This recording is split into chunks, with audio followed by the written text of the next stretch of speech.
Am I the asshole for not letting my cousin bring her son to my wedding? I, 23F. am supposed to get married to my fiancé, who I'll call Brandon, 24M, in late August.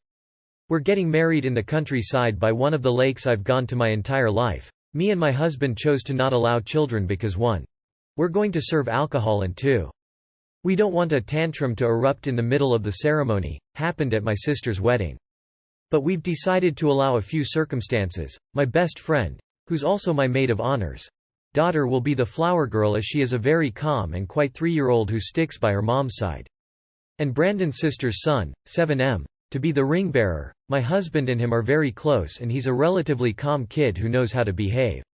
The other exception we made was for my sister-in-law, my brother's wife, who gave birth to my niece 3 months ago. I'm very close with my sister-in-law and consider her a sister, and it would devastate me if she couldn't attend. She can't leave the baby. So I've made the exception after talking with my fiancé and him agreeing it's best to have her there with the baby than not at all. She's also made it clear she would make sure the baby doesn't interfere with the wedding ceremony. After sending out invitations to guests that includes the information that we'd be child-free, I'd gotten nothing until a few days later, when I'd received an angry phone call from my cousin after finding out my brother's kid was allowed but not hers. I think it's important to note my cousin has a 6-year-old son who I'll call Jeffy. He's the worst behaved child I've ever met. My cousin and her husband are those people that believe their child can do no wrong and never tell him no. He's constantly causing problems and taunting other children to the point he's been expelled from his kindergarten class. He's the toddler that ruined my sister's ceremony, which is the main reason we don't want him there. After explaining to her the reason my brother is allowed along with the 2 of children, she told me I was picking favorites, and hung up. Later that day I got an angry call from my aunt, who thought I was being unfair and cruel. I tried explaining to her that I'd spent a lot of money on this wedding and I didn't want him to ruin it like he did my sister's. She told me, "You and cousin's name were best friends as kids and it was horrible you do this to her," and ended the call. A few days later I got a text informing me that she wouldn't be attending if she couldn't bring her son. I don't know what to do. So am I the asshole? Edit. In my original post I left out a few details, which was my bad. Our wedding is child-free for children under the age of 14 other than the 3 I'd previously mentioned. Like I said before, the venue has a large lake next to it, therefore I would never want to take the chance a child will wander off and drown. Obviously my 3-month-old niece cannot walk, so that's not a problem, and the flower girl and ring bearer are the only exceptions because 1. They can both swim. We made sure just as a precaution. 2. They've also never been the type to wander from their parents. Another reason is we've invited around 135 guests, therefore it's easy for a child to wander from their parents. And not having a dozen children there will give me peace of mind and enjoy my wedding knowing there isn't a child in danger unknowingly. I've gotten a few questions asking how many children would not be allowed to attend, and from the guests that we've invited only 4 have children under the age of 14, as most of our friends are our age and don't have children yet. But those whose children aren't allowed to attend have been understanding of the rules for their children's safety. Other than my cousin obviously. And me and my fiancé both completely understand if people aren't able to attend because of that. I love my family, friends' children, and just don't want to see them in danger. And for any guests that questioned why we made it 14+, we explained why, including my cousin. Not the asshole. You tell her you're sorry she can't attend and leave it at that. Your wedding. Period. Not the asshole. I will not attend without my child, thank the Lord. Sorry to hear that. You will be missed. Not the asshole. For everyone complaining about her picking favorites, that's fine. She's allowed to. It's her wedding, not the cousin's. Not the asshole. She's not coming, so nothing for you to do except say okay. Not the asshole. If she won't come without her kid, then she can stay home. The world doesn't revolve around her child. Am I the asshole for telling my daughter why she can't be friends with her best friend anymore? This entire situation is childish, but I need to know if this was an asshole move. So my daughter is 12 and has been best friends with another girl for 5 years now. They spend all their free time together, so this has made me close with the other mom, Anna. Since we see each other so often and our daughters are at the other's house all the time. Anna has told me about her on-again off-again boyfriend, Doug, of a few years. Not the father of her daughter, and I've seen pictures of him and heard stories and met him a few times. Imagine my surprise when back in January my little sister tells me that she's now engaged to the man of her dreams after a few months of dating. I was shocked to see it's Anna's ex. My sister and Anna have met in passing a few times and at birthday parties, and if I recall, when my daughter turned 7, Doug was at the party with Anna and her daughter, and my sister was there too, but that was years ago, and when I told my sister, she couldn't remember. Anna saw the engagement online and called me furious. When I told her to lower her tone, she hung up and started texting me that I am a horrible friend. We're mom friends, we don't talk outside of our daughters. And that my sister owes her a sense of loyalty, having met her a few times, and I could have talked her out of it. I text back saying this is spontaneous and my sister is very impulsive. This is her 3rd engagement. So getting into relationships fast is her thing, so I doubt they'll actually get married. That calmed her down for a few months. Well, I spoke to soon they got eloped in April. Anna again called me furious, and I told her they are 2 adults who can make their own choices and there's nothing I can do. She says I betrayed her and she won't allow her daughter to be friends with mine anymore. I was shocked she brought the kids into it and reminded her that she herself has told me about her relationship with Doug and that marriage is just a piece of paper and she was content with their status. She started crying, saying I condone my sister stealing her man, and even went there off, it's just a break. Anyways, my daughter came home crying right after the elopement, saying her BFF told her they can't talk anymore and stopped speaking to her. Her cousin, as their grade has been asked to watch to see if they speak to each other to report back. I was hesitant to tell her the real reason enrolling her in different sports to make friends, and she has, but she won't stop asking about her old friend and why her mom would tell her to stop talking to her. Finally, I told her the truth recently, and surprisingly she was mature enough to understand, as she knows everyone involved and seems at peace. My husband says she's too young and I shouldn't have explained the situation in full and could have kept it simple, and that it could spark up new drama when they return to school if my daughter relays the message to her ex-friend and she tells her mom, who obviously doesn't want her daughter to know why. Am I the asshole? I didn't want my daughter to blame herself. You're not the asshole. Your daughter deserved to know the truth so she would know that she is 100% not at fault. It's a shame that Anna is allowing her vindictive pettiness destroy the friendship of 2 kids that had nothing to do with what is angering her. Not the asshole. Adults are quick to think children are too young to understand the things they go through, but I think it's better to tell. Otherwise she'll probably make up reasons for herself and think it's something she did. Not the asshole. It's obvious that Anna's a very immature person, and you're right. She should never have brought the children into this matter, as they have nothing to do with the problem, which was already very ridiculous to begin with. Also, it was Anna who decided to put an end to the friendship between the 2 girls by forbidding her daughter to interact with yours. All you did was to give your daughter an explanation, which was only fair. I think your daughter is mature enough to understand. Then, if she tells her friend what happened and Anna is confronted with the truth, well, she'll have to find a way to explain herself. Maybe she'll see how childish her behavior is. Not the asshole. Your daughter now knows that it's because of her friend's mom, not her. And if Anna hasn't bothered to tell her daughter the reason why, that's on her. Not the asshole. It wasn't your decision to stop their friendship. And you're right, it's better for her to know this than to blame herself. If my daughter relays the message to her ex-friend and she tells her mom, who obviously doesn't want her daughter to know why. That sounds like it's Anna's problem, not yours. Just block her and be done with her. Am I the asshole for getting tattoos?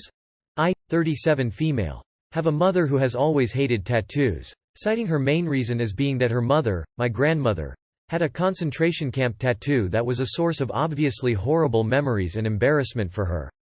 But that tattoo was forced upon her, so I was never able to connect with that logic. My mom has also always said that, to her, no one sophisticated, classy, or educated has tattoos. She sees them as trashy and disgusting.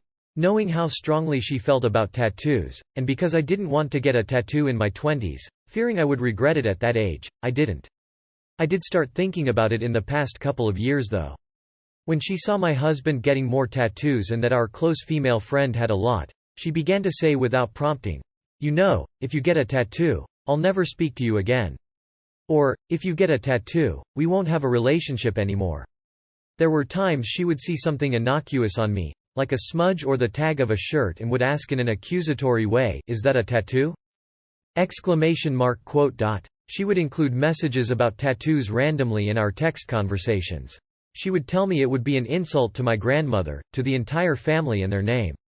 My GM is no longer with us. She passed away in a car accident in 1994. My mom has always had strong opinions and she stands behind them, so I knew her comments weren't merely threats. Her ultimatums seemed to be unfair and needlessly controlling. When these comments began, I told her I didn't have any tattoos, and had no plans to, which at the time was true. I understand her opinion to an extent. I don't think any parent wants to see their child get a tattoo they would regret, one that would make their life more difficult, or a badly executed one. I know that seeing her beautiful daughter with tattoos would hurt her. So I kept that in mind when making my decision. It was not done lightly. I struggled with that fact but knew that I am an adult, and what I do with my body ultimately does not affect my mom outside of what she is allowing. I did get 2 large tattoos on both of my thighs, ones that I did ample research for, wanting a great artist, regardless of price or wait time for an appointment. One I kept hidden from my mom and didn't say anything. Before the next appointment for my second tattoo, I sent her a message telling her that I loved her and did not want to hurt her, but I had to make my own decisions and this was something I wanted to do. I said I didn't want this to end our relationship, but that she was the one that was choosing to end it. She never replied. I sent her another message a few weeks later checking in and telling her that I loved her. It's been nearly 2 months since I've heard from her. I do feel bad, so much so that I am questioning my decision. I don't regret the tattoos themselves, they are meaningful and I think beautiful works of art.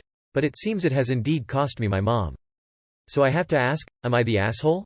You're not an asshole. You're a person with your own thoughts and emotions. You have the right to ink up however you'd like. One of my doctors has tattoos. A good and very professional technician at my children's hospital has Mayan sleeves. Your mother's logic is flawed. The difference between the sort of tattoo your grandmother had versus the one you now have is choice. That horrible tattoo was forced upon your grandmother. You chose to have a pretty tattoo, out of your own freedom. You did nothing wrong, and your mother has no reason to cut you off. Times are different, context is different. Not the asshole. I bet if you thought about your relationship with your mother, she has been controlling in other ways. Not the asshole. Your body, your choice. Your mom seems very controlling and manipulative. You should not feel guilty doing what you love. Your mom just need to accept that she cannot control you anymore. Not the asshole. Your mom is being incredibly immature. You're an adult, and her giving you the silent treatment to try to control you is absolutely juvenile. If tattoos are enough for her to end a relationship, that's her issue. I'm sorry it's come to this, but it's not your fault and she shouldn't be trying to control, manipulate, her adult child. Your mom chose a pretty ridiculous hill to die on. Not sure how she is unaware that tattoos are very mainstream now. My Jewish grandmother doesn't like my ink either, but she still loves me. My mom hates it but begrudgingly tolerates my tats, and when she told me in jest that she would cut me out of her will if I got more, I told her to write ahead because it is my body, my choice, and to not be surprised when I get more. It ended the conversation and she later walked it back because me saying my agency meant more to me than her money spoke volumes. Your mom may need some time to get over it. Hopefully she will. Not the asshole, and sorry you are dealing with this nonsense. Parents need to really get their priorities straight. Am I the asshole for requiring my mom to check in with us before buying things for our baby? My wife and I are expecting a baby and the whole family is very excited about it. My mom especially has been over the moon. She's been waiting a long time. I told her that I don't want any surprises and that if she is planning to buy anything for the baby, to run it by us first. We might not need it, might not like it, or might already be getting something similar donated from a friend since we are the last in our friend group to have kids. Edit.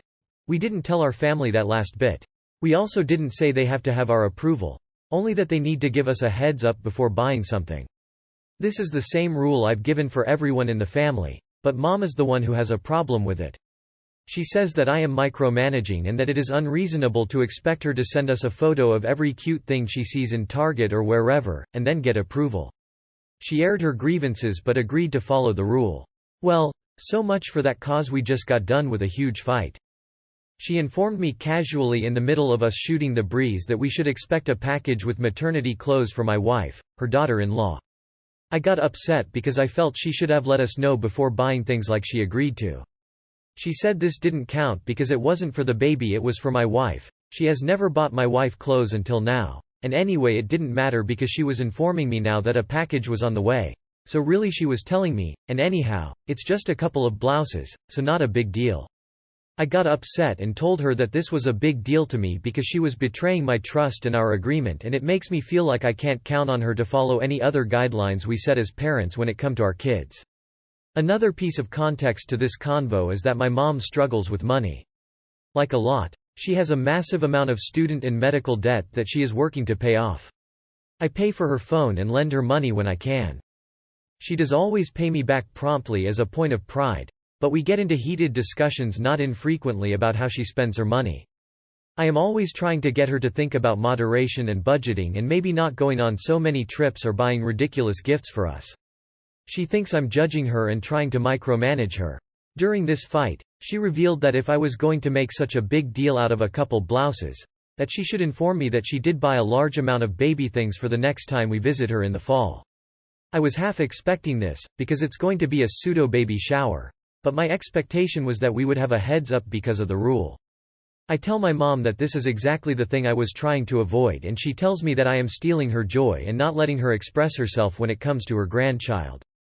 That she should be allowed to buy what she wants without my judgment. So what do you say, Internet? Am I the asshole? I think that this is less about baby stuff and more about the fact that your mom is so irresponsible with money and you have to keep bailing her out. If I were you, I'd just say to mom that you're not going to micromanage her anymore, not at all. She can buy whatever she wants and you will sift through it and keep the things that you want, need, and the rest will be donated, and you won't be lending her any more money ever again, since she doesn't want you micromanaging her. Just let her do whatever she wants, but don't bail her out. Not the asshole. Yes, you are the asshole. The arrogance and entitlement of people is astounding. Sometimes you get duplicates, sometimes you get shit you don't like, but you appreciate it all because it's a gift. I think the solution here is to sort through what she gives you, resell or return what you don't want. And then put the money you get from that in an account you can use to cover mom's care costs later in life. You are the asshole. Leave your mother alone. You are not her keeper or guardian. When you get a gift, say thank you and keep what you want. I am not sure why you are going out of your way to be so unpleasant.